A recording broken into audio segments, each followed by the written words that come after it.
तो दिल्ली रवाना हुए हैं नितिन नवीन। बीजेपी मुख्यालय में भव्य स्वागत की तैयारी की जा रही है और आज अपना वे पदभार संभालेंगे। तो ये बड़ी खबर हम आपको बता रहे हैं। जहां नितिन नवीन दिल्ली रवाना हुए हैं, दिल्ली में बीजेपी मुख्यालय में जोरदार स्वागत की तैयारी की जा रही है और आज ही नितिन नवीन अपना पदभार भी संभालेंगे।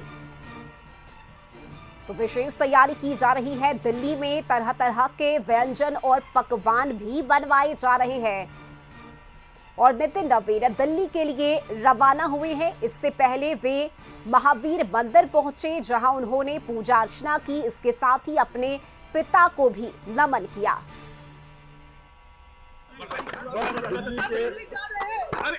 बिहार के लोगों की शुभकामना है। बिहार के मेरे क्षेत्र के लोगों ने मुझे इतना आशीर्वाद दिया, बिहार ने इतना आशीर्वाद दिया। आज बिहार के लोगों के आशीर्वाद के बल पर मैं आज पार्टी के लिए तो मेरा चलिए तो ये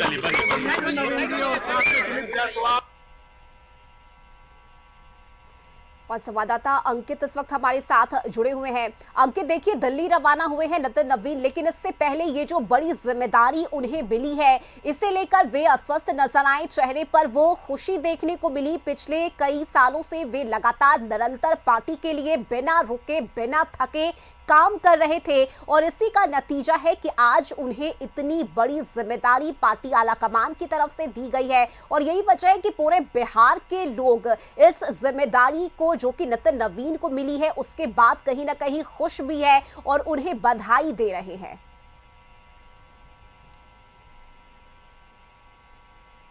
जी बिल्कुल रश्मि, देखिए कल से ही बधाई देने की जो सिलसिला है वो जारी है। नितिन नवीन को बड़ी जिम्मेदारी दी गई है। उन्हें राष्ट्रीय कार्यकारी अध्यक्ष बीजेपी का बनाया गया है। तो कहीं ना कहीं जिम्मेदारियां जो हैं वो बहुत बड़ी हो चुकी है उनपे, क्योंकि वो पहले विधायक थे। विधायक के बाद उन्हें मंत्री पद दिया गया। अब मंत्री पद के बाद उन्हें राष्ट्रीय कार्यकारी अध्यक्ष बनाया गया। तो कहीं ना कहीं जिम्मेदारियां जो है वो काफ़ी है। बगल में बंगाल चुनाव है, तो चुनाव की भी जिम्मेदारियां जो है उन पर काफ़ी देखने को मिलेगी। और आपको बता दें, आज सुबह में वो सबसे पहले सुबह में महावीर मंदिर गए। महावीर मंदिर में उन्होंने माथा टेका और भगवान से आशीर्वाद लिया। उसके बाद वो अपने पिता के प्रतिमा पर माल्यार्पण किए और अपने पिता का पैर छू करके आशीर्वाद लिए। उनके पिता नवीन सिन्हा पार्क में उनका प्रतिमा बनाया गया, उसी पार्क में उन्होंने माल्यार्पण किया और पूजा अर्चना की। उसके बाद वो दिल्ली के लिए रवाना हुए। दिल्ली रवाना होते ही उन्होंने मीडिया से बातचीत करते हुए उन्होंने काफ़ी कुछ कहा। उन्होंने कहा कि मुझे जिस तरह से जनता जो है वो विधायक बनाया, विधायक के बाद मंत्री बनाया, अब जनता का ही जो आशीर्वाद है वो कहीं ना कहीं दिख रहा है और जनता जो है हमें राष्ट्रीय कार्यकारी अध्यक्ष तक पहुंचाया है और आगे आने वाले दिन में बड़ी जिम्मेदारियां उन्हें मिल सकती है। अंदर से जो खबर निकल के सामने आ रही है कि 14 जनवरी के बाद उन्हें राष्ट्रीय अध्यक्ष बनाया भी जा सकता है। वो अभी दिल्ली रवाना हुए। दिल्ली में उन्हें भव्य स्वागत करने के लिए पटना एयरपोर्ट पे ही दिल्ली की सीएम रेखा गुप्ता है वो मौजूद रहेंगी। तमाम जो आला अधिकारी हैं, तमाम मंत्री हैं वो मौजूद रहेंगे। उसके बाद उनकी भव्य स्वागत जो है बीजेपी कार्यालय में होगी। बीजेपी कार्यालय में स्वागत के बाद वो प्रधानमंत्री नरेंद्र मोदी से मिलेंगे। नरेंद्र मोदी से मिलने के बाद अमित शाह से मिलेंगे। उसके बाद आगे की चर्चाएं क्या है, कैसे उन्हें संभाला जाए, कैसे आगे का कार्यभार है उसे पूरा किया जाए, इस पे चर्चाएं होंगी। उसके बाद वो पदभार ग्रहण करेंगे। अभी हमारे साथ देखिए माफ करिएगा, कुम्हरार विधानसभा से संजय गुप्ता हैं, वो भी मौजूद हैं। जिम्मेदारियाँ बड़ी दी गई है। क्या लगता है आप लोग के साथ नितिन नवीन काफ़ी दिन से रहे, जनता के बीच में जुड़ के रहे हैं? विश्व की सबसे बड़ी पार्टी भारतीय जनता पार्टी का राष्ट्रीय कार्यकारी अध्यक्ष, आज भारतीय जनता पार्टी 45 साल की हुई और 45 साल का युवा एक राष्ट्रीय अध्यक्ष बना है। पूरे देश में और विशेष करके बिहार में बहुत ही हर्ष का वातावरण है। बहुत खुश हैं सब लोग कि एक कार्यकर्ता इस पद पे गया है और जिस प्रकार से 5 बार विधायक, मंत्री, संवैधानिक पद को भी जिस प्रकार से संभाले हैं, एक कार्यकर्ता के बनने से पूरे देश में जो हर्ष की लहर दौड़ी है, आने वाले चुनाव में पार्टी को और ऊंचाइयों तक ले जाएंगे, संगठन को और अच्छे ऊंचाइयों तक ले जाएंगे। एक विनम्र स्वभाव का व्यक्ति इस पद पर पहुंचा है।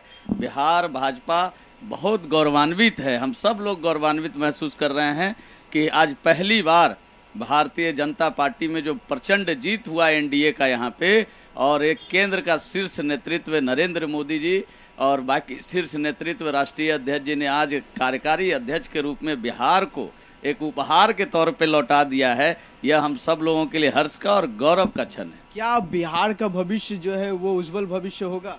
एकदम।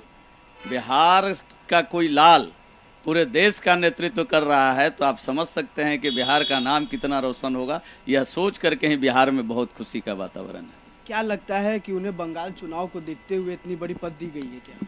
युवाओं को, जो हमारे प्रधानमंत्री जी हैं, गरीब, युवा, किसान और महिला, आप देखिएगा महिला राष्ट्रपति के रूप में, उपराष्ट्रपति के रूप में किसान, और पार्टी का जो सर्वोच्च नेतृत्व है राष्ट्रीय कार्यकारी अध्यक्ष के रूप में एक युवा को, और आप इस तरीके से हम लोगों ने इसको किया। बंगाल चुनाव पे कितना प्रभाव पड़ेगा? एकदम प्रभाव पड़ेगा युवाओं में और कार्यकर्ताओं में और जनता में, इसका एकदम अच्छा प्रभाव पड़ेगा।